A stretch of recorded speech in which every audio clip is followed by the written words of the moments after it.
Bonjour à vous les amis, aujourd'hui on se retrouve avec Maynard pour une vidéo tout à fait spéciale puisqu'il s'agit du deck super pute. Donc ça va être beaucoup demandé. C'est un deck atroce, voilà, simplement on m'a dit allez fais-nous un OTK, enfin fais-nous du slowpo, fais-nous ci ça. Donc ça m'a été beaucoup demandé et j'ai bien compris que certains d'entre vous cherchaient un deck qui gagne tout le temps. J'en avais jamais casté parce que je trouve ça un peu dégueu, hein. Je n'aime pas ça, vous savez que ce genre de deck forcément orienté contrôle.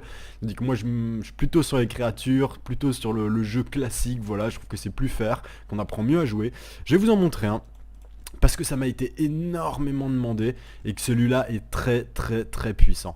Donc pour tout vous dire, c'est un deck que j'ai depuis un petit moment, hein. C'est mon deck de la honte.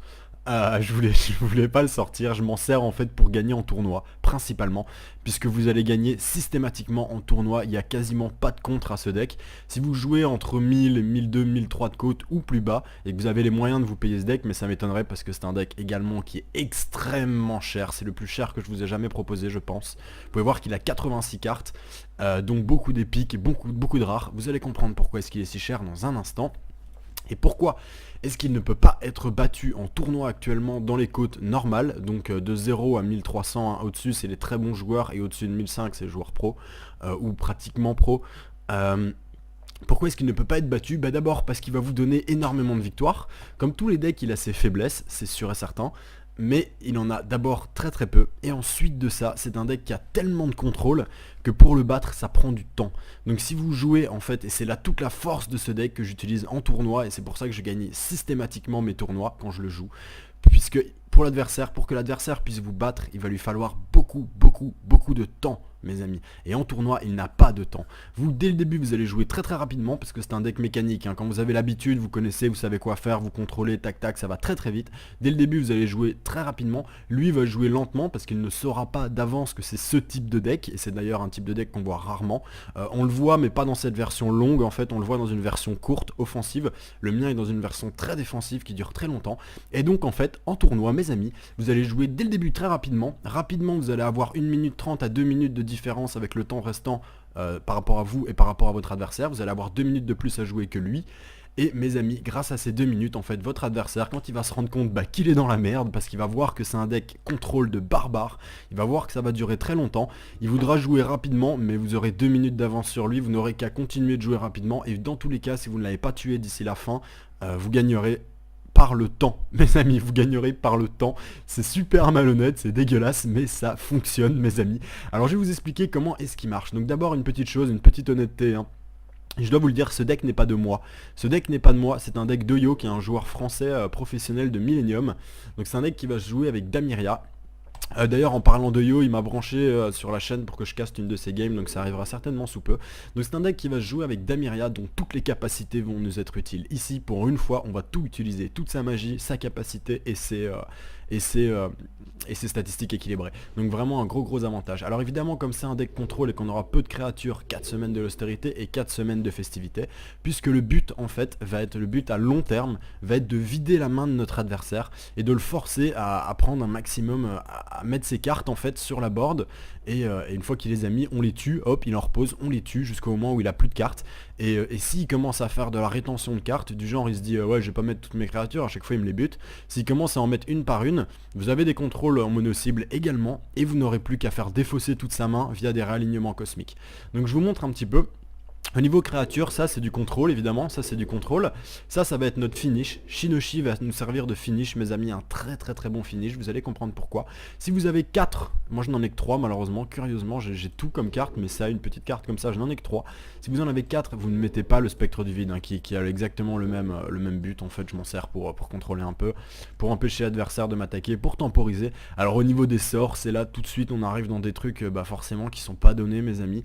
Ça va encore là, mais avec les fortunes ça va tout de suite se compliquer. Les traits de feu évidemment pour contrôler un peu le mono-cible, les 2 grosses AE, tremblement de terre, nuée d'insectes. Ici les 4 boucliers de pierre pour le contrôle, ici 2 étreintes de la terre, comme c'est une carte défensive, on en met 2, ça c'est une petite règle maintenant qui doit être assimilée, sauf qu'à exceptionnel les cartes défensives c'est toujours en 2 exemplaires, ça va nous permettre de casser tout ce qui est attaque rapide, hein, tout simplement. Ici pour rape toute la board, rien de tel qu'une bonne flamme interdite, mes amis, hein, ça c'est vraiment un super sort. Et ici 4 Armageddon. Bon bah c'est pas cadeau hein, les 4 Armageddon, mais vous allez voir que ça a tout à fait sa place dans ce deck, c'est vraiment très important de les avoir. Ici je sais que vous n'aurez pas tout, si vous n'avez pas, ce qu'il vous faut absolument c'est tout ça, ça vous devez les avoir dans ce nombre là. À la limite si vous avez qu'une étreinte de la terre, ça va. Les 4 boucliers de pierre c'est vraiment archi conseillé, surtout que c'est facile à avoir. Ça c'est vraiment archi conseillé, ça également. Si vous n'avez que 2 Armageddon, ça peut passer. Si vous en avez qu'une, ça passera pas, je vous le dis tout de suite, c'est sûr et certain. Si vous en avez que 2, ça peut passer, mais ça va vous coûter des games. C'est sûr et certain, ça va vous coûter des games. Si vous en avez 3, moi j'ai longtemps joué avec 3, ça va. Et si vous en avez 4, vraiment vous êtes bien, quoi. Vraiment vous êtes super bien. Alors au niveau des fortunes, là tout de suite, ben, mes amis, on continue à envoyer du gros pâté. Hein. C'est de la carte qui va coûter un petit peu cher. Ça va encore. Alors ici, revoir sa stratégie, ça va nous permettre quoi? Fourniture volée d'abord en 2 exemplaires. L'adversaire au bout d'un moment va comprendre qu'il ne doit pas poser trop de créatures sur la board parce que sinon vous allez tous les tuer. Et donc il va lui rester des points. Il va lui rester des ressources quand il va passer son tour. Avec fourniture volée, vous pourrez les récupérer et trier votre deck comme vous le voulez, du genre utiliser tous vos observatoires pour aller chercher vos cartes, enfin tout faire ce genre de move très utile. Alors ici, le revoir sa stratégie. Pourquoi? Parce que si vous tombez contre un adversaire par exemple qui n'a pas de Monde Mort Pao, vous allez rapidement utiliser, je suis désolé mes amis, je sais que l'explication est longue, mais il faut comprendre ce deck, c'est vraiment assez spécifique, hein. Comme tous les decks puants, c'est assez spécifique, il faut vraiment savoir où on va. Après il y a une question d'habitude, mais il faut le connaître. Grâce à cette carte là, les miroirs de l'oubli, que vous allez jouer le plus rapidement possible vers la bibliothèque de votre adversaire, vous allez d'abord kicker tous les sorts vraiment puants, mais également ça va vous permettre de voir ce que votre adversaire a dans sa bibliothèque. Parce que cette carte ne permet de dégager que les sorts, mais vous permet de voir également toutes ces cartes.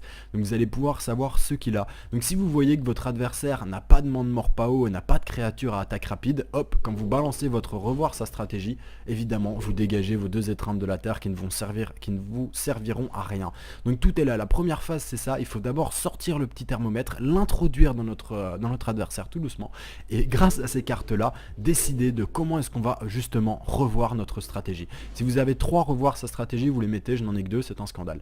Alors ici tout ça vous connaissez, cette carte là a le même effet que les miroirs de l'oubli, mais va nous permettre, en fait c'est une carte de sécurité, c'est au cas où il a une fortune vraiment casse-couille, ça va vous permettre, parce qu'il y en a, il y a quelques fortunes puantes, du genre si votre adversaire a une purge de garant, j'aime autant vous dire mes amis que Mâchoire de Chaos va vous donner un sacré coup de pouce. Alors ici, jugement du vide pour bannir les cartes des cimetières, vous avez compris, vous allez tuer énormément, vous allez moissonner les cartes de votre adversaire. Si par un quelconque hasard il a les moyens via le passif de son héros, via Atropos ou même via une carte de fortune de ramener les cartes de son cimetière, ça va vraiment vous faire chier. Donc là vous en avez qu'une, ok, vous en avez qu'une, mais comme vous avez 3 observatoires, si vous en avez besoin, vous pouvez facilement la faire remonter dans votre main. Et à l'inverse, encore une carte que vous allez bannir avec revoir sa stratégie si vous n'en avez pas besoin. Alors ici du contrôle, hein, hôtel des ombres, pont détruit, tout ça, ça c'est un accélérateur de deck, vous connaissez. Ici ça sert à appeler nos cartes. Ici 2 cristals de résonance, de puissance. Alors moi j'ai eu beaucoup de mal à les avoir. Je sais pas pourquoi, pourtant c'est que du bleu, mais il s'avère que j'ai eu vraiment du mal à les avoir. Et bien mes amis, à quoi ça va servir? Les dégâts de tous les sorts sont doublés. Vous allez me dire, bah c'est bien, mais pourquoi est-ce que tu rajoutes pas un sort? Ça coûte 3, les sorts ils coûtent 3. Mais parce que simplement vous avez que 4 exemplaires des sorts, vous n'avez le droit qu'à 4 exemplaires des sorts. Et bien tout simplement en le couplant avec un cristal de puissance, ça double la puissance, donc ça fait comme si vous aviez 2 sorts. Voilà, donc ça en fait c'est une fortune qui est un sort en fait, ne vous y méprenez surtout pas. Alors là évidemment une carte qui est pas gratos, mais si vous vous intéressez de près ou de loin à la faction Inferno, mes amis, la purge de Garant c'est tellement, je pense même à vrai dire que c'est ma carte préféré du jeu, sincèrement. C'est tellement cool, vous la sortez, ça coûte pas tellement cher, vous la sortez, vous regardez la bibliothèque de votre adversaire et vous dégagez tous les exemplaires, je ne dis pas un exemplaire, mais tous les exemplaires de n'importe quelle carte qui vous emmerde. C'est génial. C'est d'ailleurs dommage que c'est une fortune unique, sinon j'en aurais 4. Mais ce serait complètement pété. Enfin, la purge de Garant, c'est vraiment une carte de malade. Heureusement qu'il n'y en a qu'une, et qu'on peut en avoir qu'une et qui c'est que pour l'Inferno, sinon tous les joueurs crieraient au scandale mes amis, parce qu'elle est vraiment surpuissante cette carte, vraiment, puisqu'en fait dans tous les decks vous allez systématiquement lui trouver une application, c'est jamais une carte morte, vous allez systématiquement lui trouver une application, et parfois une application capitale. Combien d'Amar, je sais pas si vous vous rappelez de l'époque où les Amar n'avaient pas été nerfs, combien d'Amar j'ai défoncé, mais grâce à cette carte, j'arrivais, je sortais ça, boum, je trouvais dans leurs mains incantation en chaîne, je les jetais, ils avaient plus d'incantation en chaîne, c'était terminé quoi, fin de la game. C'est aussi simple que ça. Vous tombez contre un OTK ou n'importe quoi, ou un slowpoke, boum, vous lui dégagez tous ces trônes du renouveau, ou alors toutes ces tours de l'oubli, enfin voilà, la carte capitale, boum, fin de la game, c'est terminé. Vous tombez contre un Contre un jeu meule, un Hakim meule, vous lui dégagez ses ombres du vide, allez hop, fin de la game. Enfin c'est aussi simple que ça mes amis, vraiment une carte archi puissante. À avoir, hein. Si vous l'avez pas c'est pas la peine, ce deck c'est même pas la peine si vous n'avez pas de purge. Alors ici, 2 mines de cristaux, franchement c'est la seule carte qui pour moi est facultative. On les met parce que c'est très pratique, ça peut permettre de vider notre main. Mais parce que vous allez voir que dans ce deck il y a des moments en fait où curieusement vous avez intérêt à vider votre main puisque vous allez faire un réalignement cosmique derrière pour mettre dans la merde votre adversaire. Donc c'est bien, mais si vous les avez pas c'est pas trop grave encore dans ce deck. Franchement moi je les ai pas tout le temps utilisés, ça m'arrive mais en général on manque pas de ressources quoi. Alors ici les réalignements cosmiques, puisque le but va être de vider la main de votre adversaire et derrière vous lui faites des réalignements cosmiques, enfin vous videz d'abord la bibliothèque de votre adversaire, derrière vous lui faites des réalignements cosmiques, il perd toute sa main, il a pas les moyens de repiocher et là vous balancez votre Armageddon et boum vous terminez, il a plus de créatures ni en bibliothèque, ni en cimetière, ni en main, ni sur la board, il a perdu, c'est aussi simple que ça. Alors bon, il y a ce côté là mais vous n'allez pas faire que comme ça pour le tuer. Alors ici tour de l'oubli. Et bien tour de l'oubli qui va nous permettre de contrôler les petits malins qui vont comprendre qu'ils ont intérêt à pas trop poser de créatures sur la board et qui vont les garder en main. Et bien grâce à tour de l'oubli vous allez leur dégager les cartes de leur main et leur infliger des dégâts. Notez bien que tour de l'oubli vous défausse vous également et c'est pour ça qu'on utilise Autel de la Destruction. Les points de dégâts d'Autel de la Destruction ne sont pas tellement importants, mais ils vous permettent de planquer une carte au sommet de votre bibliothèque et donc vous ne l'aurez plus en main. Voilà toute l'utilité ici d'Autel de la Destruction. Donc vous voyez c'est assez compliqué, hein. C'est un deck vraiment qu'il faut jouer beaucoup pour vraiment avoir le feeling. Et ici évidemment terre aride, puisqu'on va nettoyer, on va clean la board avec une Armageddon et dès le 11e tour, vous verrez que vous arriverez tout le temps avec ce deck au 11e tour, hein. En général pour finir l'adversaire c'est 18e tour, c'est très long. À partir du 11e tour, vous faites une Armageddon, tout le monde est mort, vous balancez une terre aride et vous commencez à le loquer, votre adversaire peut plus poser de créatures et à chaque tour vous faites pareil et il va emmagasiner des cartes dans sa main, il va les emmagasiner jusqu'au moment où vous allez lui faire un beau réalignement cosmique et il aura plus rien. Voilà mes amis. Notez bien une chose également. Si vous faites, pour ceux qui ne connaissent pas, si vous faites un réalignement cosmique à un adversaire qui n'a plus de cartes en main, il subira 5 points de dégâts, 1 point pour chaque carte qu'il aurait dû piocher. S'il n'a plus de cartes en bibliothèque, il subira 5 points, 1 point par carte qu'il aurait dû piocher via le réalignement cosmique. Donc c'est un très bon finish. Donc voilà, le but ça va être ça, hein, vous loquez la map. Vous butez toutes ces créatures, grosso modo quand il a plus rien, ou quand vous avez tellement de sorts en main que voilà, il pourra rien faire, vous balancez Shinoshi. Alors Shinoshi ne peut pas être ciblé par les sorts des ténèbres, ça veut dire qu'on peut pas vous le posséder, ça veut dire qu'on peut pas vous le tuer en un coup, ça veut dire qu'on peut pas lui mettre de marqueur, je t'enlève ton attaque ou je sais pas quoi, des trucs bizarres, ça marchera pas. Et si on vous tue Shinoshi, Shinoshi revient dans votre bibliothèque. Et comme ce deck dure très longtemps, vous allez vous également, malgré vos cartes, consommer beaucoup de cartes. Quand vous serez en phase pour tuer l'adversaire, il vous restera 20 cartes, vous sortez votre Shinoshi, si vous le tuez, voilà, vous êtes sûr que le tour d'après ou le tour un peu après, vous allez le retrouver quoi, c'est sûr et certain. Vous balancez un réalignement cosmique s'il faut, hop, vous piochez 5 cartes, vous piochez via les events et hop, Shinoshi revient et c'est reparti mes amis. Voilà. Donc c'est là tout le truc de ce deck qui est absolument immonde. Sincèrement vous allez voir, on gagne tout le temps avec. Moi je le joue très rarement parce que je le joue uniquement en tournoi quand j'ai envie d'assurer. En fait quand j'ai besoin d'un joker pour un tutoriel pour aller chercher une carte, là je le joue en tournoi pour être sûr d'assurer mes victoires. Mais voilà. Sinon il a des désavantages quand même ce deck de pute. C'est que vous allez prendre beaucoup de temps à jouer. C'est des très longues parties qui durent la plupart du temps jusqu'au tour 18, voire même souvent plus. Et malheureusement, bon, c'est le prix d'un deck control, hein, c'est normal. Et également, vous allez vous faire traiter de tous les noms, sachez-le, hein, vous allez vous faire traiter de tous les noms. Pour moi, c'est le deck le plus dégueulasse qu'on ait jamais vu. C'est pire que les jeux de meule, c'est pire que tous ces trucs-là. C'est vraiment dégueulasse, vous allez le comprendre, c'est vraiment immonde.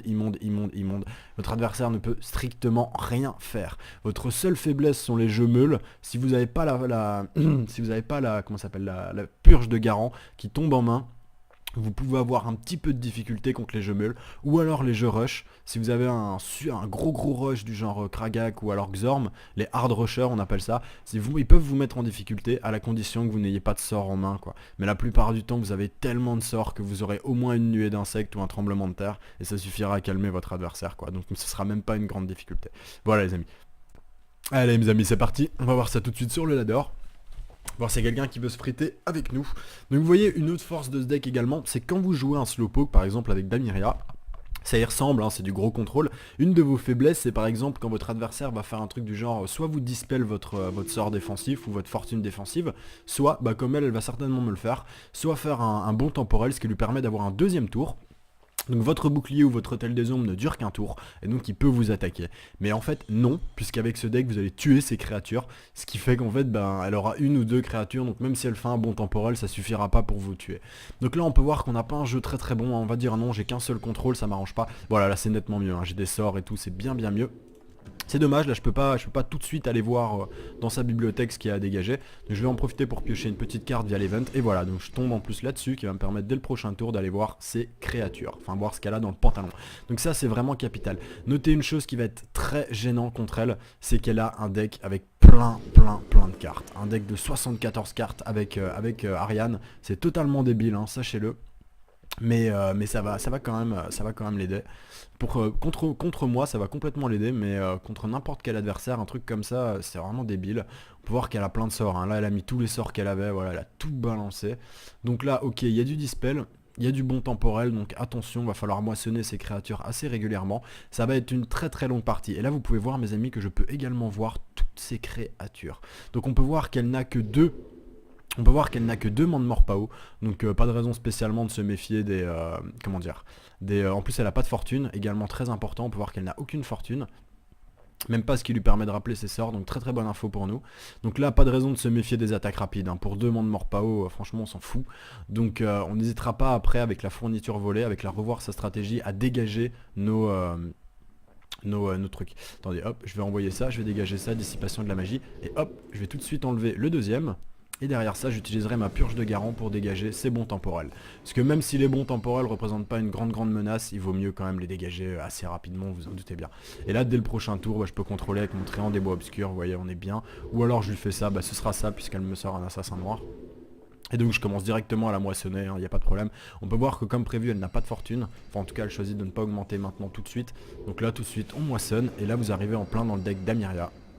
Ça va être comme ça jusqu'au moment où je serai prêt à la tuer. Le problème c'est qu'elle a énormément de cartes, donc il va vraiment falloir que je joue mes cartes d'une façon archi rentable, parce que le but c'est de lui enlever, c'est qu'elle ait plus de cartes avant moi, et là en fait elle risque malheureusement d'en avoir avant de pouvoir faire ce qu'elle veut. Pardon. Donc là hop, un petit tréant ici pour bloquer un peu ça. On peut voir que j'ai été bloqué à cause de mon propre event, c'est un peu dommage. Mais pas très grave pour autant. Hop, on continue d'augmenter la magie. Alors ici, moi ce que je fais quand j'ai pas besoin de mes cartes de contrôle, j'aime bien monter à 2. Comme ça, si je suis en galère, hop, je peux sortir un hôtel des ombres en augmentant d'un point. Et le but va être de monter, ça c'est un peu con, faire ça. Ouais, il a bien compris que ça allait être un deck puant, du coup il essaye de me faire un maximum de dégâts. Mais ça passera pas quoi, ça va pas marcher je pense. En fait j'en suis même sûr. Donc là je continue à augmenter, hein, pour être sûr. Pour être sûr en fait, il faut monter à minimum 2 et 5. Voilà en gros. Avec ça, vous pouvez vous défendre, vous pouvez faire à peu près ce que vous voulez. Là, je vais pas utiliser un bouclier de pierre pour une créature, hein. Je vais utiliser ceci. Donc on a dit qu'on n'avait pas besoin de se méfier normalement. Normalement, on verra bien. Hein, mais on n'a normalement pas besoin de se méfier des comment ça s'appelle, des attaques rapides. Donc on va tout de suite dégager ça et ça. Et ensuite une petite carte à dégager. Celle-là je vais la garder parce que je suis pas sûr qu'elle ne puisse pas appeler quelque chose de son cimetière. On sait qu'elle n'a pas de fortune, donc je vais dégager également la mâchoire du chaos. Et voilà, ça m'a également permis de piocher une carte. Et vous pouvez voir que j'ai déjà 2 Armageddon, 2 hôtels des ombres et un bouclier de pierre en main. Donc je vais pas les jouer maintenant puisque pour une créature ça vaut pas le coup, hein. Avec ce deck vous pouvez normalement facilement descendre jusqu'à 12-10 PV. Puisqu'il n'y aura pas d'attaque rapide, rien, normalement vous êtes vraiment serein. Moi franchement ça m'est arrivé de descendre jusqu'à 8, parce que je suis toujours très gourmand. Quand je savais qu'il pouvait rien me faire en direct, voilà. On peut voir qu'il monte sa magie, hein, donc il est bien chaud. Là on va commencer à contrôler, en espérant lui faire cracher un maximum de cartes. Évidemment on utilise à fond les festivités mes amis, évidemment. Voilà, là il monte à 9 par contre, donc ce sera une petite Armageddon derrière, hein, forcément. Hop, ici on sait que hop, on augmente d'un point, hop, on lui pose un hôtel des ombres. Et là c'est simple mes amis, il n'y a plus qu'à attendre qu'il pose un maximum de créatures. Faites bien attention, on n'a pas encore dégagé ces... comment ça s'appelle, excusez-moi. On n'a pas encore dégagé ces bons temporels. Donc ça c'est un petit peu gênant, mais c'est pas très grave, puisque vous allez voir qu'il va lui-même l'enlever en fait. En posant ses créatures, il va mal les poser, et il va faire proc une semaine de l'austérité, et il perdra lui-même son bouclier. Donc c'est pour ça que je les ai pas dégagés quand j'ai été voir, hein. Parce que vous allez voir que ça va arriver. Alors ici évidemment je vais tout de suite jouer ça pour aller me chercher ma petite purge de Garant et dégager ces bons temporels. Ici, hop, je passe également ceci. Hop, on peut voir que j'ai un petit cristal ici qui pourrait être très utile si après je veux faire une nuée d'insectes et doubler les dégâts par exemple. Là ce sera pas le cas parce qu'il a monté une de ses créatures à 9. Donc ce sera forcément une Armageddon qui, je le rappelle, inflige 10 points de dégâts. Et là je pioche et on peut voir que j'ai une excellente main mes amis, une très très bonne main. Je suis à 0, bah ça tombe bien, hop, j'augmente mon dernier point ici. Et maintenant, je sais que là, je serai bon, j'ai plus qu'à monter en 4 pour pouvoir passer mes terres arides. Mais ça presse pas, hein, ce sera au tour 11. Au tour 11, le but va être de combo Armageddon plus terre aride. Ça va me coûter 11 points s'il n'y a pas d'événement qui me bloque. Et ben, j'aurais plus qu'à me le faire tranquillement et détendu. Donc là vous voyez on est sur un adversaire qui est malin, hein, c'est normal, puisqu'il joue à peu près la même chose que moi mais en moins bon. Il joue Ariane. Donc c'est aussi du deck d'enculé, hein. C'est du deck qui consiste à clean la board de l'adversaire avec les sorts de terre tout en se protégeant et en ayant très peu de créatures. Enfin voilà, c'est du deck de pute aussi. Eh bien mes amis, ça n'est pas grave puisqu'on va quand même le rape. Donc là on va tout de suite aller chercher, hop, les bons temporels. On peut voir que ce petit filou en avait un en main. Vous voyez, c'est un petit malin, hein. Donc ça tombe juste à temps et il a dans le cul. Voilà, et là tout de suite mes amis, on peut voir qu'il nous manque un point, donc on est en fait carrément embêté. C'est assez bizarre d'ailleurs, il me semblait avoir bien calculé mon coup là. Ce n'est pas très grave, ce n'est pas très grave. Est-ce que j'ai joué une carte? Oui, j'en ai joué une, c'est bien dommage. Donc là si j'utilise 3 pour aller me chercher ça, je l'ai dans l'os également. Pop. Là c'est un petit peu délicat, je vous avouerai. J'ai un petit peu mal calculé mon coup, c'est bien dommage. Pop. Bah merde alors, j'étais à... Ah non c'est ça, non mais j'ai mal calculé mon coup, bêtement. Comme un con, qu'on se le dise bien. Bon au pire je prendrai 4 points, hein, c'est pas la mort, mais... Allez, j'ai pioché une carte. On espère avoir un petit bouclier de pierre là. Non, encore une Armageddon, c'est pas grave, on va utiliser ceci. Hop, j'en tue au moins un. Là c'est un petit peu dommage, hein. C'est un petit peu con, j'ai un peu merdé mon move. J'étais pressé en fait de dégager ces bons temporels. Maintenant je sais qu'il les a plus. Normalement il a pas de fortune. Il a pas les fortunes nécropole, du coup il ne peut pas les ramener. Et en même temps ça peut être l'occasion, vous voyez que mon adversaire mord à l'hameçon, j'allais vous dire, ça peut être l'occasion de faire croire à mon adversaire que j'ai plus de contrôle. Et vous pouvez voir que mon adversaire là, oh oui vas-y pose là, vas-y pose. Allez, ouais, tu vois quand tu veux. Allez, c'est bien. Donc maintenant, tout de suite, évidemment, mes amis, on peut voir ici qu'il n'y a pas d'événement qui nous bloque. Donc on va donner une petite carte à notre adversaire, ça c'est la priorité. Faut faire vraiment piocher l'adversaire. Faut lui dire, faut lui faire croire qu'il peut poser ses créatures et qu'il n'y a pas de risque pour lui, qu'il est tranquille. Donc là, on peut voir que j'ai ça. Donc très important, je la jouerai dès le prochain tour. Ça va me permettre de bannir son cimetière. Normalement j'ai pas vu de fortune, donc normalement il pourra pas rappeler des créatures. Il ne pourra jamais rappeler ni créature ni sort. Mais là tous les sorts les plus chiants. Voilà, donc l'Atropos. Donc là typiquement il va commencer à casser les couilles. Donc je vais tuer son Atropos et bannir son cimetière immédiatement. Comme ça ce sera une chose de faite. Voilà, hop, et on dégage aussi. Voilà, et en prime de ça on peut le faire piocher. Donc vous voyez ça c'est plutôt cool. Là clairement on sait que de notre adversaire la seule chose dont il va falloir se méfier c'est ça. Mais ça on peut les faire proc avec ça. Ou alors on attend qu'il les fasse péter lui-même. Et la plupart du temps il les fera péter lui-même. Donc je vous ai prévenu les amis, c'est une game qui va être assez longue. Je suis pas sûr de gagner pour tout vous dire parce que vous pouvez voir qu'il a énormément de cartes dans son deck. Moi j'ai besoin d'un joueur qui a pas trop de cartes normalement. Mais ça devrait aller. Avec mon Shinoshi, normalement je vais dominer. Puisque je vais pouvoir épuiser. Et voilà, Shinoshi qui tombe dès maintenant. Et donc là j'ai plus qu'à commencer à le lock, hein. On peut voir que j'ai deux terres arides. Donc on attend un petit peu encore. On va commencer à augmenter ceci pour pouvoir sortir Shinoshi assez rapidement quand même. Là on va essayer de le locker, hein, le plus rapidement possible. Attendez, normalement il me reste un bouclier, ok. Attendez, 3. Ouais, je vais aller chercher tout de suite. On peut voir qu'il me reste 3 boucliers de pierre en stock, ok. Donc là je vais aller chercher, hop, des contrôles. Pour lui faire proc un peu ses créatures, hein, tout simplement. Là je vais chercher, pourquoi est-ce que je prends celui-là plutôt qu'un pont détruit? Parce que je vais tuer ces créatures maintenant je pense. Et au prochain tour il voudra, non je vais les contrôler encore une fois. Mais après je vais les tuer avec encore une Armageddon. Et au prochain tour il va commencer à mettre ses créatures petit à petit. Et comme il les mettra petit à petit, j'utiliserai mes ponts détruits pour les renvoyer en main. Et en fait il aura dans le baba. Voilà, donc là hop. Ou quoique, attendez, je pourrais peut-être même le contrôler à la main. 3, non là je vais manquer un peu de points, c'est dommage. Donc ici je vais utiliser ceci toujours pour le défausser, hein. On va voir ce qu'il a qui pourrait nous embêter. Qu'est-ce qui lui reste? Enchantement de créature, bon ça on peut enlever. En plus, ah non c'est du ténèbre, donc le ténèbre normalement il peut pas nous le faire. Ce qu'il faut c'est évidemment également lui dégager les sorts qui sont pas des sorts des ténèbres. Comme celui-là par exemple, ça c'est casse-couille. Ou celui-là parce que ça pourrait faire des dégâts à notre Shinoshi. Et ça nous arrangerait vraiment pas, enfin c'est pas grave, hein, si on le perd, je vais plutôt lui dégager un bouclier. Vous pouvez voir qu'il a perdu son bouclier de pierre, hein. Donc comme j'avais prédit, il l'a perdu de lui-même. Et voilà, donc vous comprenez maintenant que vous voyez sur le terrain comme ça peut être long en tournoi. Parce que là c'est parce que je fais le greedy, hein. Il m'a mis à 10 mais c'est bien, c'est parce que je l'ai voulu, hein. Sinon il m'aurait pas touché. C'est parce que j'ai voulu économiser mes sorts et vous pouvez voir que là j'ai une trousse à outils mes amis, mais un truc de fou quoi. Là le mec je peux me le rouler dessus, je peux le contrôler mais ad vitam aeternam. Vous voyez j'ai ça qui peut me servir à contrôler. Je pourrais même le contrôler sans utiliser mes sorts à vrai dire.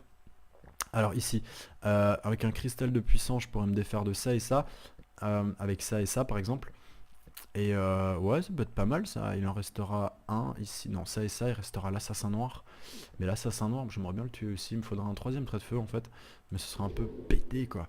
Attendez, et là il va me falloir 6 plus 1. Le problème c'est que le Shinoshi va faire proc ceci. Donc assez embêtant. Là on augmente d'un point. Comme ça on peut faire une terre aride.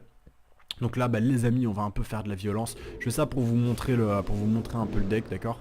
Donc là hop, une petite terre aride sur les créatures injouables. Et notre ami va rester tranquillement maintenant pendant 2 tours. Le prochain tour il est niqué, celui-là aussi va être niqué puisque j'en ai encore une. Et si j'en ai encore qui tombent, ben ainsi de suite, ainsi de suite, ainsi de suite. Donc moi pendant ce temps là qu'est-ce que je fais? Ben j'emmagasine des points, lui il stocke des cartes en main jusqu'au moment où il va se payer un beau réalignement cosmique. Et il va être dégoûté. Donc là bah, il a sorti un petit bouclier de pierre, hein, très bien joué à lui. Là qu'est-ce qu'on sait? Un, revoir sa stratégie direct, on l'utilise. Vous pouvez voir qu'il a gardé des points. Donc effectivement la fourniture volée, ici j'en aurais une, j'aurais pu choper ces points et monter à 20. Donc une très bonne chose. On peut voir que là je le contrôle, hein, donc j'aurais pas besoin normalement de mes créatures. Hop, pendant qu'on a un petit bug du jeu, hop, je vais dégager celle-ci et celle-ci, c'est celle que j'aime le moins.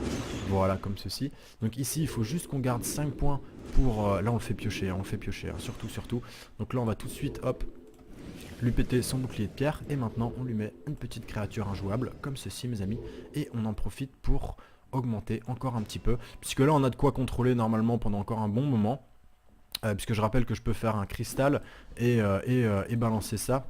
Qui va faire donc 6 de dégâts, et donc je nettoierai probablement toute sa board, et si c'est pas le cas j'ai des traits de feu qui avec les cristaux infligeront 4 points de dégâts, enfin vous voyez, en gros il a dans le cul. Donc là il lui reste un seul bouclier de pierre mes amis. Là on peut voir qu'il a 14 cartes, je pense que pour le défausser, et en plus il marche dans mon sens ce con.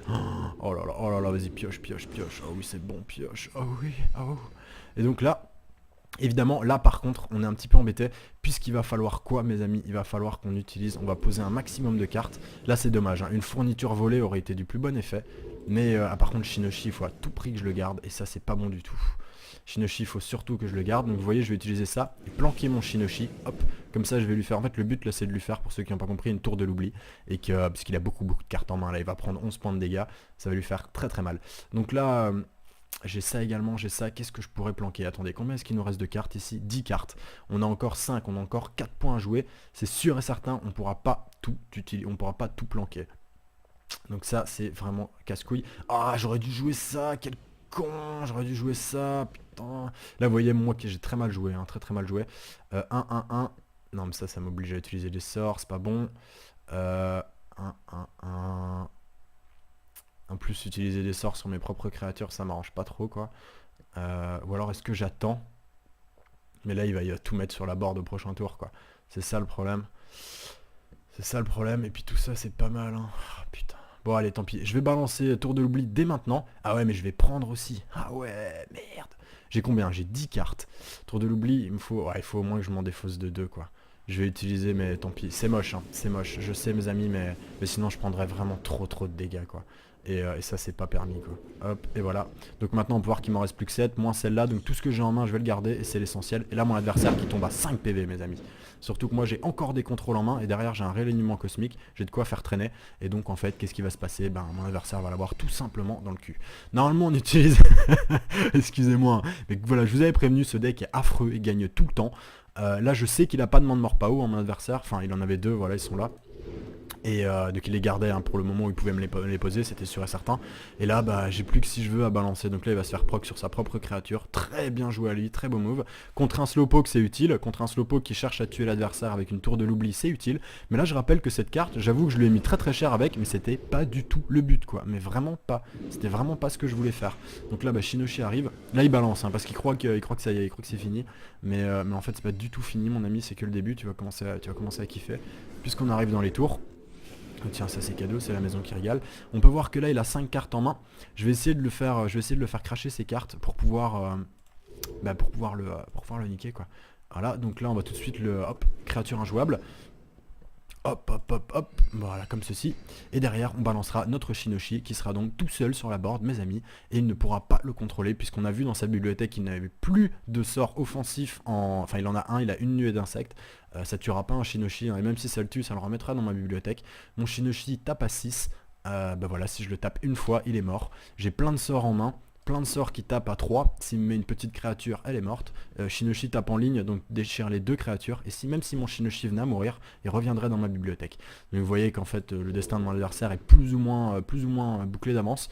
On peut voir qu'il a un tout petit peu plus de cartes que moi. Il a eu des facilités à survivre, puisque là voilà, ça c'est un comportement que vous allez voir souvent, c'est pas sûr qu'il le fait, mais c'est quelque chose que vous allez voir souvent. Vos adversaires ragent tellement de perdre contre ce genre de deck, ah ça va il le fait pas, ragent tellement que des fois ils se barrent en fait tout simplement, et ils vous laissent comme un con, comme ça, avec attendre en fait 2 minutes à chaque fois. Au bout de 3 fois il a perdu, mais voilà, ça vous casse les noix, voilà c'est comme ça, qu'est-ce que vous voulez.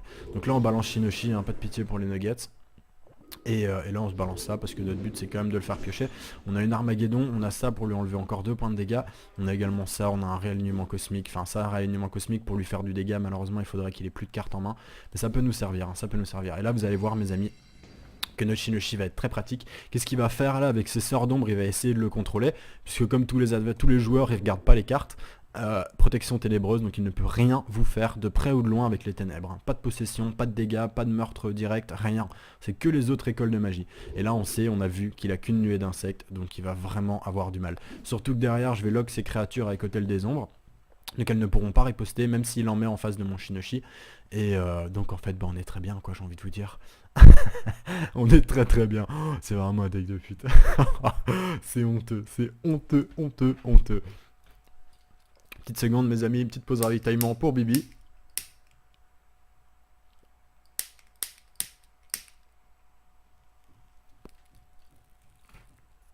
Donc voilà, donc j'ai bien l'impression que notre adversaire a décidé de nous faire le petit coup du rageux, hein. C'est vraiment un truc que je suis désolé.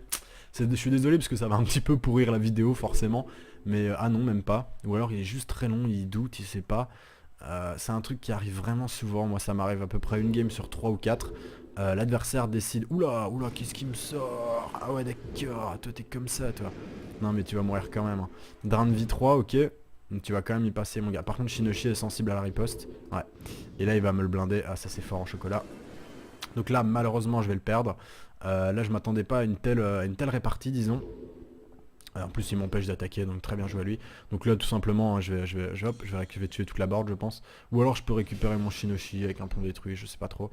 Donc là ils m'ont empêché de l'attaquer, très bien joué. Pop pop, enfin très bien joué. Mon ami. Ah mais c'est chiant ça, je peux même pas bouger mon Shinoshi pour le récupérer. C'est vraiment très emmerdant. Donc là. Tac tac tac tac tac tac, c'est pas bien grave, c'est pas bien grave. Est-ce que je nique toute la board maintenant ou est-ce que j'attends un petit peu? Donc là il a joué son truc, hein. Le problème c'est que je serais tenté tout de suite de péter ça. Voilà, je vais tout de suite les tuer. J'ai tué mon Shinoshi mais mon Shinoshi est revenu dans mon... Oula. Oula. Oula. Mon Shinoshi n'est pas revenu dans mon cimetière? Ah bah non il est pas dans mon cimetière puisqu'il est dans ma bibliothèque évidemment. Donc là on peut voir que par contre j'ai mes 3 hôtels des ombres. Mais je vais pas les jouer maintenant, hein. Je vais pas utiliser mon réalignement cosmique maintenant. Je vais essayer d'attendre qu'il sorte des cartes, vu que je peux le bloquer autant que je veux avec l'hôtel des ombres. Il n'y a aucun problème. Par contre, ça serait bien qu'il joue un peu plus rapidement.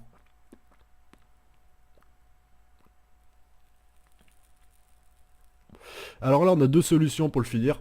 Là, c'est un petit peu casse-couille. C'est pour ça que l'aimant de Morpao dans ce deck serait peut-être pas mal, mais le problème, c'est que ça pourrait être une carte morte. Là, en fait, je vais soit lui faire une tour de l'oubli, puisque j'en ai 2 dans mon deck, soit attendre qu'il n'ait plus de cartes, soit attendre d'avoir 2 hôtels de la destruction, et je lui ferai, puisqu'il se finira par se mettre un point, finish it main.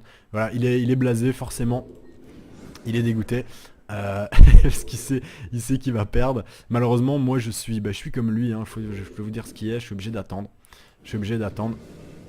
Et vous voyez que les cartes ne sont pas là, donc c'est le deck qui est comme ça. Je vais lui répondre quand même, je vais lui expliquer. Je vais lui dire, je vais gagner. Ah merde, par contre, ça fait chier ça, il a un monde mort pas haut.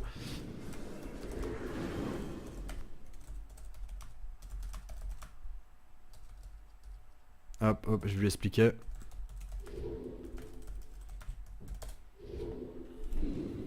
Voilà. Donc mon adversaire qui a dû comprendre, hein, qui a certainement compris que, bah voilà, que Je suis en train, donc ce que je lui ai dit exactement, c'est je vais gagner, c'est sûr et certain. Mais j'attends pour mon finish, je suis désolé, sorry, enfin désolé avec un petit smiley, j'essaie d'être sympa. Normalement je vais gagner, hein, normalement il n'y a aucun doute, je veux dire, là je vais lui renvoyer ça et ça en main, enfin vous voyez, on fait traîner, et là voilà, donc là ça casse les couilles parce qu'il a ça, un putain de bouclier de pierre juste maintenant au moment où il fallait pas, parce que ça m'aurait permis de le finir. Donc on va attendre un petit peu, c'est pas grave, on va lui renvoyer ça et ça en main, clac. On va également par contre lui faire proc son bouclier de pierre, voilà je vais être obligé parce que là il a vraiment trop de points, donc c'est sûr que si je tape pas moi-même, le bouclier de pierre ne sortira pas. Donc là attention hein, au prochain tour il va falloir que je vide bien ma main. Donc là je fais ça pour sortir, voilà, donc avec ça je vais aller chercher une deuxième carte offensive. Par contre on peut voir que je n'ai plus de carte offensive, il ne me reste plus que celle-là, donc attention. Et ici 2, hop, voilà, donc là hop on passe le tour. Là s'il a plus de bouclier de pierre, normalement il faut qu'il ait 6 plus 1, donc s'il lui reste plus de 11 cartes en main, je le finis. Avec ça, donc on enlève 2, donc il faut qu'il lui reste 9 cartes en main. S'il lui reste 9 cartes en main, je gagne. Le problème c'est que voilà, il va toutes les passer maintenant parce qu'il en a ras le bol. Et ça m'arrange pas. Ce qu'il aurait pas fait avant, hein, c'est parce que là il veut finir.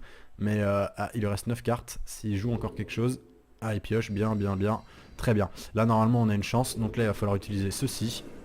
Il va falloir jouer tout ce qu'on peut là mes amis, pour finir notre adversaire. Donc je vous avais dit, hein, c'est fastidieux comme deck, mais voilà, c'est des victoires et des victoires mes amis. Et les victoires, c'est cool quoi. Hop, hop, hop, hop, on va le faire piocher pour être bien sûr d'enfoncer le clou. Hop, hop, et là, une petite tour de l'oubli. Et voilà mes amis. Donc tranquillou. Pourtant on est tombé contre un adversaire qui avait de quoi lutter contre ce genre de deck, parce qu'il avait des créatures, des sorts de plusieurs écoles de magie. Il a réussi à contrer notre finish, ce qui est assez rare. Bon après le finish est revenu dans ma bibliothèque, puisque Shinoshi quand il meurt il revient dans votre bibliothèque et pas votre cimetière. Donc vous pouvez le ressortir ad vitam aeternam en fait. Et c'est là toute la clé de ce deck mes amis, vos adversaires ne peuvent pas gagner.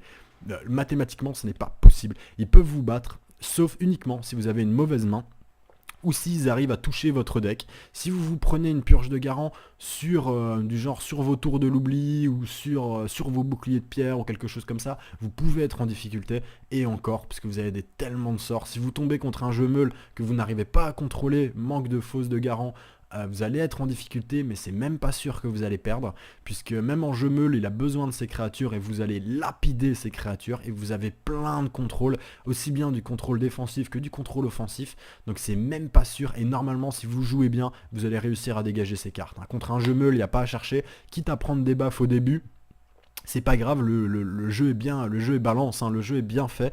Les jeux meules n'ont pas de DPS au début, ils ont que des créatures qui tapent à 1, et en fait ils ont quasiment même toute la partie que des créatures qui tapent à 1, donc vous n'avez vraiment rien à craindre de ce côté là. En début de game vous pouvez vous prendre des baffes. Pourquoi? Justement c'est fait exprès pour que vous puissiez aller chercher vos systèmes de défense et vous défendre contre les jeux meules. Et pour nous ici, le système de défense ça va être quoi? La fausse de garant qui va nous permettre de défausser, je le rappelle, contre un jeu meule vous défaussez les ombres du vide, contre une Asala vous défaussez les comment ça s'appelle, les Asala ou Amar, vous maintenant Amar on n'en voit plus, mais vous défaussez les, comment ça s'appelle, les incantations en chaîne, ou alors les djinns catalysatrices, mais de préférence quand même les incantations en chaîne. Ensuite contre les... Qu'est-ce qu'il y a vraiment à savoir? Ouais, contre les Xorm, contre tout ce qui est Inferno, vous défaussez évidemment en priorité la purge de garant, ou alors s'il les a pas, vous défaussez tout ce qui va lui permettre de dispel, ou alors s'il les a pas, vous défaussez tout ce qui est Mand Morpao. Et faites bien attention également contre les sanctuaires, qu'on voit beaucoup en ce moment avec Ishuma, vous défaussez les Kappa vénérables, donc c'est la 3-3-6 qui coûte 4, qui permet de résister aux fortunes. Bon vous allez la tuer, hein, elle a 6 PV, vous allez la tuer, mais ça peut quand même vous emmerder, donc voilà, vous défaussez ça. Et priorité par contre, retenez bien ça avec tous les decks, quand vous tombez contre quelqu'un qui joue la magie de l'eau, vous défaussez en priorité la force de la mer. C'est vraiment la priorité, parce que si on vous sort une force de la mer avec ce deck, que je vous dise pas de conneries, vous avez, eh bien je crois que vous n'avez pas de dispel, à vérifier, mais il me semble qu'il n'y a pas de dispel. D'ailleurs on pourrait, si on était vraiment des pourris, on pourrait rajouter un dispel, hein, puisque maintenant vous avez un dispel en fortune, qui est, je vous le montre, comme ça je vous montre une petite piste et je vous laisserai là-dessus. le prix du vide. Voilà, avec le prix du vide, vous avez maintenant un dispel en fortune. Donc ça, cette carte, c'est une vraie révolution. Un peu de gens l'ont remarqué, mais bien évidemment, tous les joueurs qui s'intéressent vraiment aux cartes et au Theorycraft et tout l'ont su. Ça, c'est le premier dispel en fortune que vous avez maintenant. Avant, vous aviez de la défense contre les sorts en fortune, mais maintenant, vous avez un dispel. Bannissez un sort ou une fortune persistante ciblée. Le problème, c'est que vous prenez contre votre héros des dégâts équivalents au coût de la carte, et la carte demande quand même 3, 3, 3 et 3, donc c'est pas rien. Vous voyez que ça se paye, mais c'est une excellente carte. Donc voilà, si vraiment vous voulez être vraiment archi au sommet de la putissime, vous pouvez rajouter 3 le prix du vide. Et une petite optique dans ce deck qui peut être possible. Je ne l'ai pas encore testé moi comme ça, puisque ce deck dans cette formule là donne déjà des résultats tellement abusés que je me suis pas emmerdé. Mais ça peut être possible de rajouter 4 trônes du renouveau, hein. Tout à fait mes amis, 4 trônes du renouveau ça peut avoir sa place, puisque vous allez monter à 4. Sincèrement, de temps en temps ça peut vous servir en système défensif, ou ne serait-ce que pour faire durer ou balancer un trône du renouveau. Derrière c'est les events semaine de l'austérité, votre pote, enfin votre adversaire peut déposer que quelques créatures, et derrière hop vous faites quoi, un petit réalignement cosmique, allez, toute ta main elle dégage mon gars. Enfin voilà.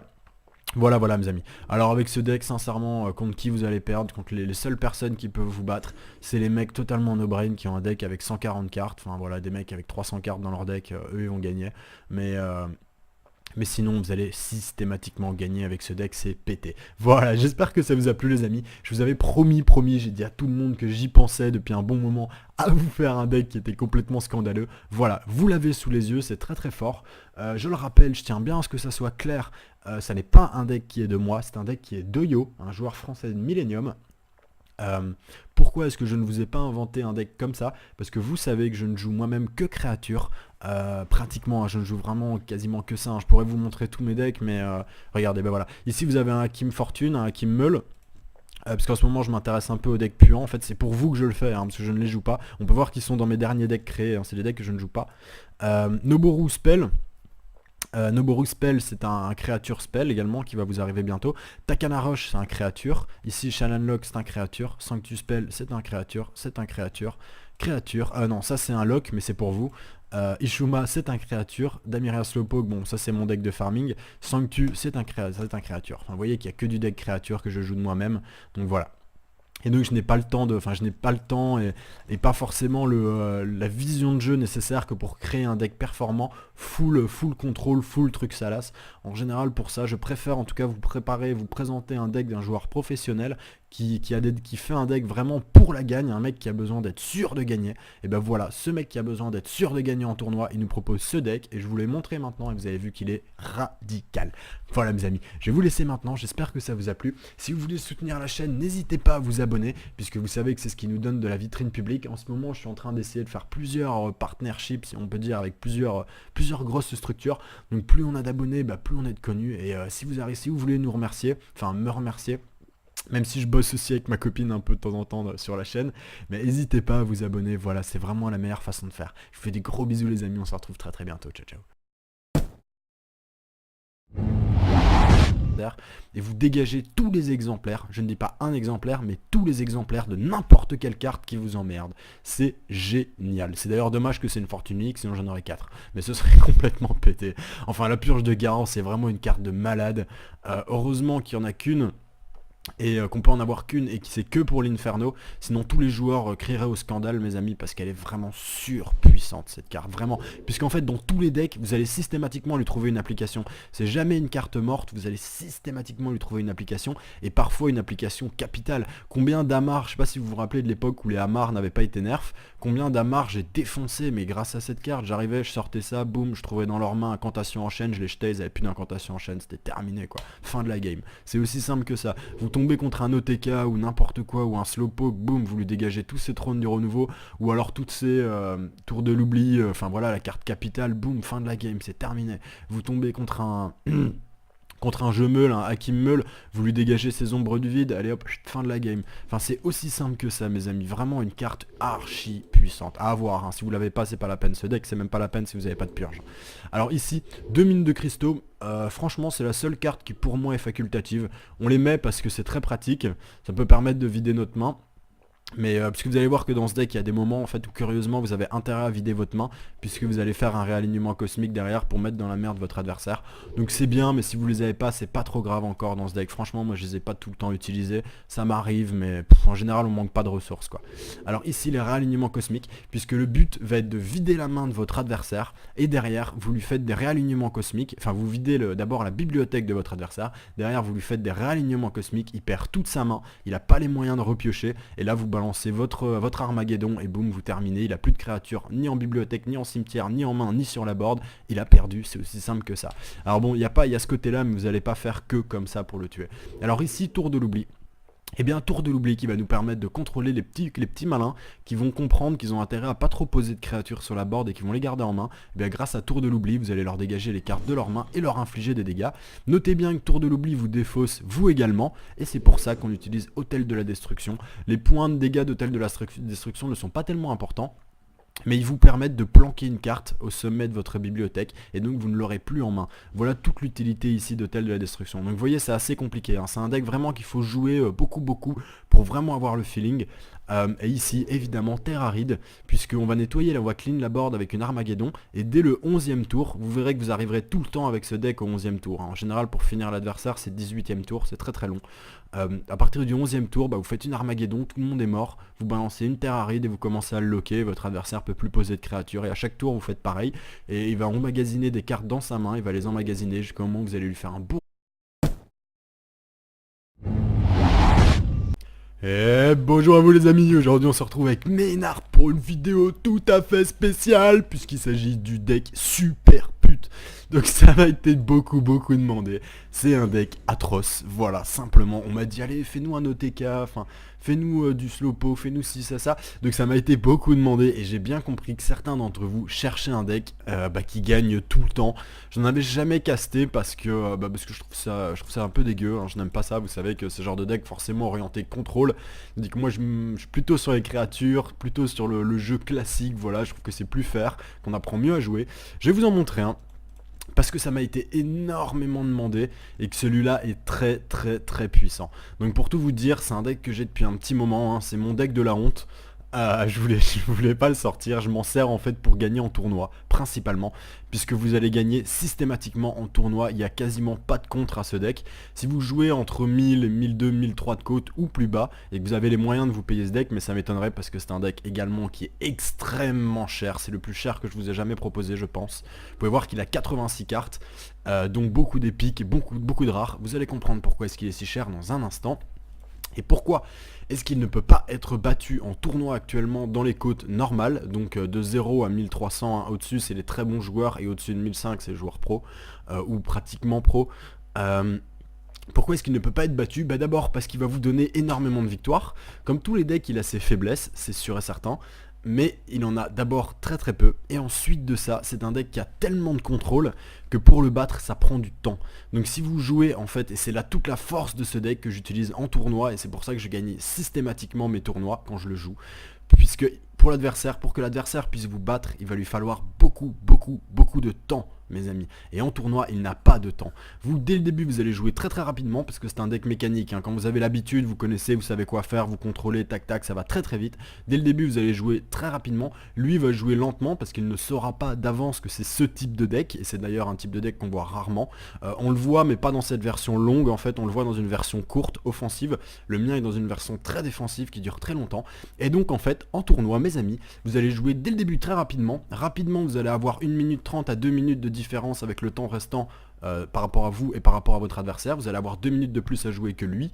Et mes amis, grâce à ces 2 minutes, en fait, votre adversaire, quand il va se rendre compte qu'il est dans la merde, parce qu'il va voir que c'est un deck contrôle de barbare, il va voir que ça va durer très longtemps, il voudra jouer rapidement, mais vous aurez 2 minutes d'avance sur lui, vous n'aurez qu'à continuer de jouer rapidement, et dans tous les cas, si vous ne l'avez pas tué d'ici la fin, vous gagnerez par le temps, mes amis, vous gagnerez par le temps. C'est super malhonnête, c'est dégueulasse, mais ça fonctionne, mes amis. Alors je vais vous expliquer comment est-ce qu'il marche. Donc d'abord une petite chose, on aura alignement cosmique et il n'y aura plus rien.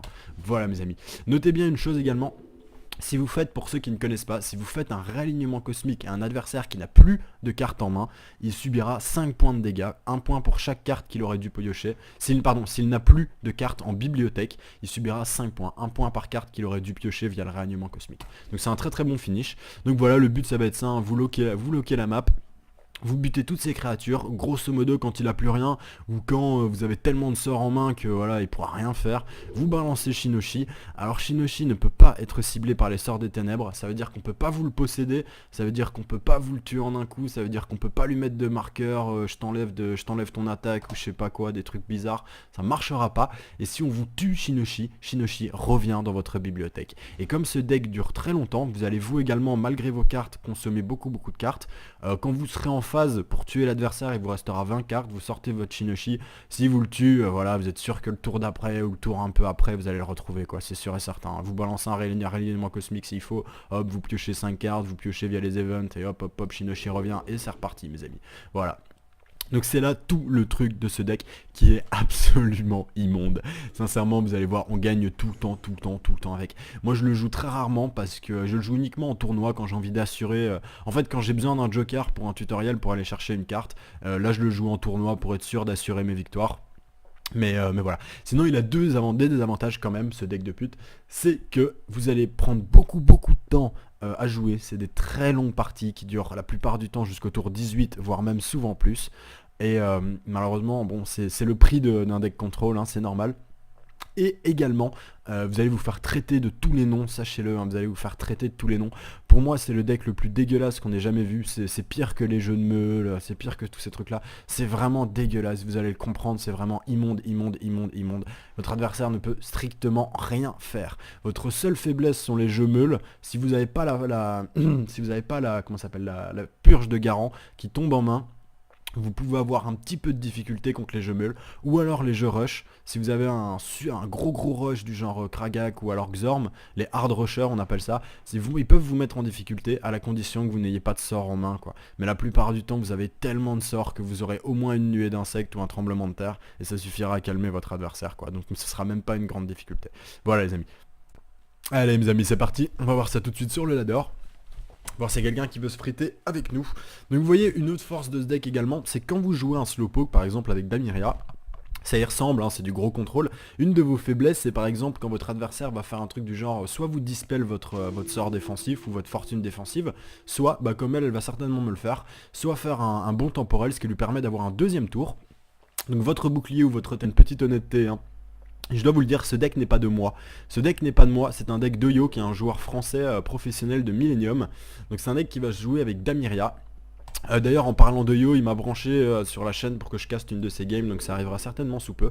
Donc c'est un deck qui va se jouer avec Damiria, dont toutes les capacités vont nous être utiles. Ici, pour une fois, on va tout utiliser, toute sa magie, sa capacité et ses statistiques équilibrées. Donc vraiment un gros avantage. Alors évidemment, comme c'est un deck contrôle et qu'on aura peu de créatures, 4 semaines de l'austérité et 4 semaines de festivité, puisque le but en fait va être, le but à long terme, va être de vider la main de notre adversaire et de le forcer à prendre un maximum, à mettre ses cartes en fait sur la board, et une fois qu'il les a mis, on les tue, hop, il en repose, on les tue jusqu'au moment où il a plus de cartes. Et s'il commence à faire de la rétention de cartes, du genre il se dit ouais je vais pas mettre toutes mes créatures, à chaque fois il me les bute, s'il commence à en mettre une par une, vous avez des contrôles en mono-cible également, et vous n'aurez plus qu'à faire défausser toute sa main via des réalignements cosmiques. Donc je vous montre un petit peu.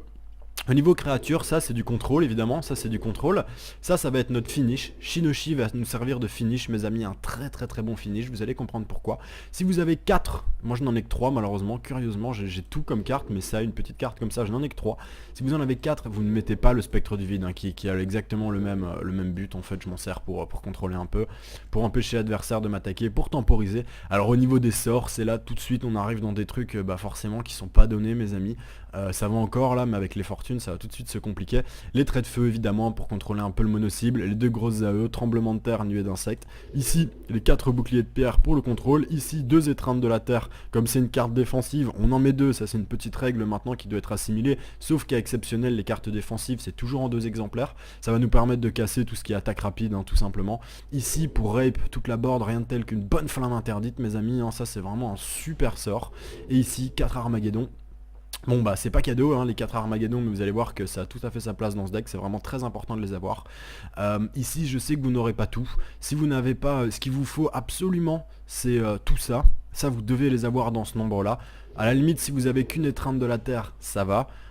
Les 4 boucliers de pierre c'est vraiment archi conseillé, surtout que c'est facile à avoir. Ça c'est vraiment archi conseillé, ça également.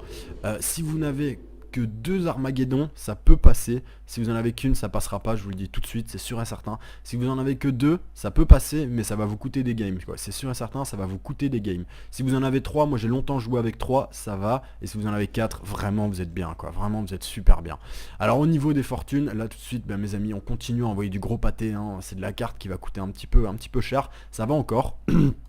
Alors ici, revoir sa stratégie, ça va nous permettre quoi? Fourniture volée d'abord en 2 exemplaires. L'adversaire au bout d'un moment va comprendre qu'il ne doit pas poser trop de créatures sur la board parce que sinon vous allez tous les tuer. Et donc il va lui rester des points. Il va lui rester des ressources quand il va passer son tour. Avec fourniture volée, vous pourrez les récupérer et trier votre deck comme vous le voulez, du genre utiliser tous vos observatoires pour aller chercher vos cartes, enfin tout faire ce genre de move très utile. Alors ici, le revoir sa stratégie. Pourquoi? Parce que si vous tombez contre un adversaire par exemple qui n'a pas de Monde Mort Pao, vous allez rapidement utiliser, je suis désolé mes amis, je sais que l'explication est longue, mais il faut comprendre ce deck, c'est vraiment assez spécifique, hein. Comme tous les decks puants, c'est assez spécifique, il faut vraiment savoir où on va. Après il y a une question d'habitude, mais il faut le connaître. Grâce à cette carte là, les miroirs de l'oubli, que vous allez jouer le plus rapidement possible vers la bibliothèque de votre adversaire, vous allez d'abord kicker tous les sorts vraiment puants, mais également ça va vous permettre de voir ce que votre adversaire a dans sa bibliothèque. Parce que cette carte ne permet de dégager que les sorts, mais vous permet de voir également toutes ces cartes. Donc vous allez pouvoir savoir ce qu'il a. Donc si vous voyez que votre adversaire n'a pas de Monde Mort Pao et n'a pas de créature à attaque rapide, hop, quand vous balancez votre revoir sa stratégie, évidemment vous dégagez vos 2 étreintes de la terre qui ne vous serviront à rien. Donc tout est là. La première phase c'est ça, il faut d'abord sortir le petit thermomètre, l'introduire dans notre adversaire tout doucement, et grâce à ces cartes là, décider de comment est-ce qu'on va justement revoir notre stratégie. Si vous avez 3 revoir sa stratégie, vous les mettez, je n'en ai que 2, c'est un scandale.